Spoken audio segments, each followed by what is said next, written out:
Good morning students.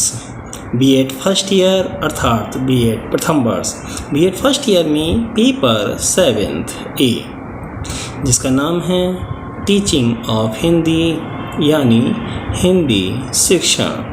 Hindi शिक्षण में आज हम लोग जानेंगे ग्रामर एंड इट्स इम्पोर्टेंस यानी व्याकरण और उसका महत्व।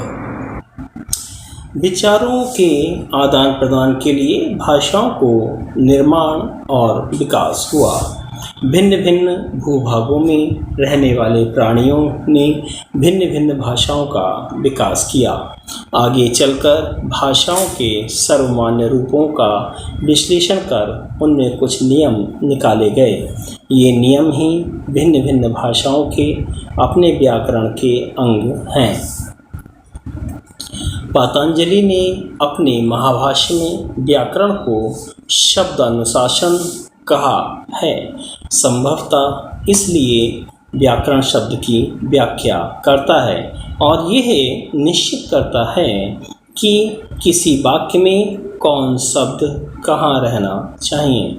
यहाँ ये नहीं भूलना चाहिए कि पहले किसी भाषा का विकास हुआ और फिर उस भाषा का व्याकरण बना। व्याकरण तो भाषा के सर्वमान्य रूप का विश्लेषण करता है और उसकी व्याख्या करता है। इस दृष्टि से व्याकरण भाषा के सर्वमान्य रूप का संरक्षण करता है और उस सर्वमान्य रूप से अलग जाने वालों पर नियंत्रण रखता है। इसीलिए अंग्रेजी विद्वान डॉक्टर स्वीट ने व्याकरण को भाषा का विश्लेषण कहा है। जैगर महोदय ने इसी बात को दूसरे रूप में कहा है। उनके अनुसार प्रचलित भाषा संबंधी नियमों की व्याख्या ही व्याकरण है। यहाँ पर हम इस बात को और समझ लेना चाहिए कि भाषा परिवर्तनशील है, विकासशील है। व्याकरण उसके इस विकास में यद्यपि नियंत्रण का कार्य करता है, परंतु फिर भी भाषा व्याकरण के नियमों से इधर उधर हटती ही है। किसी भाषा में उसके व्याकरण के नियमों के प्रतिकूल जो परिवर्तन होता है उसके लिए फिर व्याकरण में उपनियम बनाए जाते हैं। इस प्रकार भाषा के साथ साथ उसका व्याकरण भी विकासशील होता है। किसी भाषा के सर्वमान्य रूप को सुरक्षित रखने के लिए उसका अपना व्याकरण होना बहुत आवश्यक है। यूँ बोलचाल की भाषा हम अनुकरण द्वारा सीखते हैं और उसको सीखने के लिए हमें उसका व्याकरण सीखने की कोई आवश्यकता नहीं होती। लेकिन जब हमें अपने भाव एवं विचार लिखित भाषा के माध्यम से अभिव्यक्त करने होते हैं तब हमें उसके सर्वमान्य रूप का प्रयोग करना होता है। सर्वमान्य भाषा की अपनी शब्दावली होती है, उसकी वाक्य रचना के कुछ नियम होते हैं और उनमें भावों की स्पष्ट अभिव्यक्ति के लिए कुछ विराम चिन्हों का प्रयोग किया जाता है। इस सब के ज्ञान के लिए उसके व्याकरण का अध्ययन आवश्यक होता है। हिंदी व्याकरण। हिंदी का व्याकरण। हिंदी का व्याकरण संस्कृत एवं अंग्रेजी शासन से पहले हिंदी का कोई रूप निश्चित नहीं था, इसलिए हिंदी भाषा का अपना कोई व्याकरण भी नहीं बन सका। अंग्रेजी शासन काल में हिंदी के अनेक व्याकरण लिखे गए हैं। सबसे पहले एक पादरी ने भाषा भास्कर नाम से हिंदी का व्याकरण लिखा, लेकिन यह व्याकरण हिंदी भाषा की पूरी व्याख्या करने में असमर्थ रहा और हिंदी के व्याकरण की आवश्यकता बराबर अनुभव होती रही। आचार्य महावीर प्रसाद द्विवेदी ने हिंदी के व्याकरण की आवश्यकता का अनुभव काशी नागरी प्रचारणी सभा के सदस्यों को कराया। पंडित राम अवतार शर्मा, पंडित लज्जा शंकर झा, पंडित राम नारायण मिश्र, बाबू जगन्नाथ दास रत्नाकर, पंडित चंद्रधर शर्मा गुलेरी, पंडित कामता प्रसाद गुरु, पंडित रामचंद्र शुक्ल, बाबू श्याम सुंदर दास ने हिंदी का व्याकरण बनाकर तैयार किया, जिसका संपादन पंडित कामता प्रसाद गुरु ने किया और नागरी प्रचारणी सभा काशी ने इस प्रकाशित किया। हिंदी का ये व्याकरण भी संस्कृत और अंग्रेजी भाषाओं के व्याकरणों के आधार पर बनाया गया था, लेकिन ये पर्याप्त विस्तृत था, इसलिए हिंदी भाषा की व्याख्या प्रस्तुत कर सका और आज ये हिंदी का अपना व्याकरण है। स्वतंत्रता प्राप्ति के पश्चात राष्ट्रभाषा हिंदी का प्रथम व्याकरण प्रकाशित हुआ। आजकल अनेक विद्वान हिंदी भाषा का व्याकरण तैयार करने में लगे हैं। हम उनसे उपयुक्त हिंदी व्याकरण की आशा कर सकते हैं। हिंदी आज हमारी मातृभाषा ही नहीं, अपितु आज ये भारत देश की राष्ट्रभाषा भी है। राष्ट्रभाषा बन जाने के कारण इसमें परिवर्तन होना स्वाभाविक है। जब ये समूचे भारतवर्ष में विचार विनिमय का साधन बनेगी तो इसमें अनेक भाषाओं के शब्द मिलेंगे और वाक्य रचना भी स्थानीय प्रभावों से अछूती नहीं रहेगी। ऐसी स्थिति में भाषा रूपी रथ को चलाने के लिए व्याकरण रूपी एक चतुर्थसारथी की आवश्यकता होती है। यद्यपि भाषा परिवर्तनशील होती है और भाषा में परिवर्तन के साथ साथ उसे व्याकरण में भी उपनियम बनते चलते हैं, लेकिन इसका अर्थ ये नहीं है कि व्याकरण रूपी सारथी भाषा रूपी रथ के घोड़ों की लगाम इतनी ढील छोड़ दे कि वह जिधर जाएं मुड़ जाएं। उस पर तो नियंत्रण रखना ही होगा। आज भी हमारी भाषा पर अनेक भाषाओं का प्रभाव है, यहाँ तक कि हमारी वाक्य रचना अशुद्धता को प्राप्त हुई है। अंग्रेजी भाषा की इनडायरेक्ट स्पीच के आधार पर बहुत से व्यक्ति राम ने मुझसे कहा कि मैं दिल्ली नहीं जाऊंगा। शुद्ध है कि राम ने मुझसे कहा कि वह दिल्ली नहीं जाएगा। अशुद्ध लिखते हैं।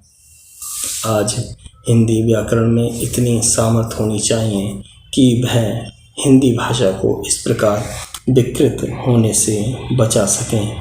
हिंदी व्याकरण से उन विषयों को निकाल देना चाहिए जो उसकी व्याख्या करने अथवा उसके रूप को सुरक्षित रखने के लिए आवश्यक नहीं है। उदाहरण के लिए वाक्य विश्लेषण से हिंदी भाषा की व्याख्या करने में कोई सहायता नहीं मिलती और न ही उससे भाषा के रूप को सुरक्षित रखने में कोई सहायता मिलती है। इसलिए उसको हिंदी व्याकरण से निकाल देना ही ठीक है। इसके बाद आज का हिंदी व्याकरण इस प्रकार का बनाना चाहिए कि वह भाषा के वर्तमान रूप को सुरक्षित कर रख सके, लेकिन उसमें जो स्वाभाविक परिवर्तन हो वह उन्हें अपने रूप में ढाल सके। उदाहरण के लिए हमने अंग्रेजी के शब्द लैंटर्न को अपनी भाषा में ध्वनि तत्व में कसकर लालटेन बना दिया है और आज यह हमारी हिंदी भाषा का अपना शब्द है। अंग्रेजी शब्द लैंटर्न का बहुवचन लैंटर्स है। हमने हिंदी व्याकरण के अनुसार लालटेन का बहुवचन लालटेने किया है। ठीक इसी प्रकार से हमें अन्य भाषाओं के शब्दों को पहचानना चाहिए। कहीं से कुछ भी लिया जाए, कहीं से कुछ भी आ जाए, भाषा में कुछ भी परिवर्तन हो, लेकिन उससे भाषा के मूल रूप पर कोई प्रभाव न पड़े, ये अवश्य ध्यान देना चाहिए। व्याकरण को इस ओर सहायक सिद्ध होना चाहिए। आज हिंदी व्याकरण को इतना सामर्थ्य होना चाहिए कि वह हिंदी भाषा में होने वाले परिवर्तनों को हिंदी के अपने रूप में ढालता चल सके। जो भी परिवर्तन भाषा में हों वे अलग से दिखाई नहीं देने चाहिए, तभी हम हिंदी भाषा के रूप को सुरक्षित रख सकेंगे, अन्यथा नहीं। आज व्याकरण के नियम ना तो इतने अधिक कठोर होने चाहिए कि अहिंदी व्यक्तियों को हिंदी भाषा सीखने में कठिनाई का सामना करना पड़े, न ही इतने परिवर्तनशील होने चाहिए कि उनमें भाषा का कोई नियंत्रण ही न रखा जा सके। जहाँ तक संभव हो हमें हिंदी को बाहरी प्रभाव से बचाने का प्रयत्न करना चाहिए। असमर्थता की स्थिति में जो प्रभाव उस पर पड़े उन्हें अपनाते हुए चलना चाहिए। यही भाषा के विकास का क्रम है। बेसिक एलिमेंट्स ऑफ ग्रामर, व्याकरण के मूल तत्व। भाषा की इकाई वाक्य, वाक्य की इकाई शब्द और शब्द की इकाई अक्षर होते हैं। किसी भाषा के स्वरूप को समझने के लिए अक्षरों, शब्दों और वाक्यों, इन तीनों के स्वरूप को समझना होता है। ये ही व्याकरण के मूल तत्व होते हैं और इन्हें क्रमशः ध्वनि विज्ञान, शब्द विज्ञान और वाक्य रचना कहा गया है। अगला पॉइंट आता है एम्स ऑफ टीचिंग ग्रामर। व्याकरण शिक्षण के उद्देश्य। व्याकरण शिक्षण के जो उद्देश्य हैं वो आपके 3 उद्देश्य हैं: ज्ञानात्मक उद्देश्य, कौशलात्मक उद्देश्य और आपका भावात्मक उद्देश्य। भाषा अनुकरण द्वारा सीखी जाती है, इसमें कोई संदेह नहीं है, परंतु अपनी भाषा को प्रभावशाली बनाने के लिए हमें उसके समान रूप को सीखना होता है। भाषा के समान रूप को सीखने के लिए हमें उसके व्याकरण को जानना होता है। इस प्रकार व्याकरण शिक्षण का मुख्य उद्देश्य भाषा के समान रूप की सुरक्षा करना होता है। इसके लिए बच्चों को अक्षरों, शब्दों और वाक्यों सर्वमान्य रूपों का ज्ञान कराना होता है।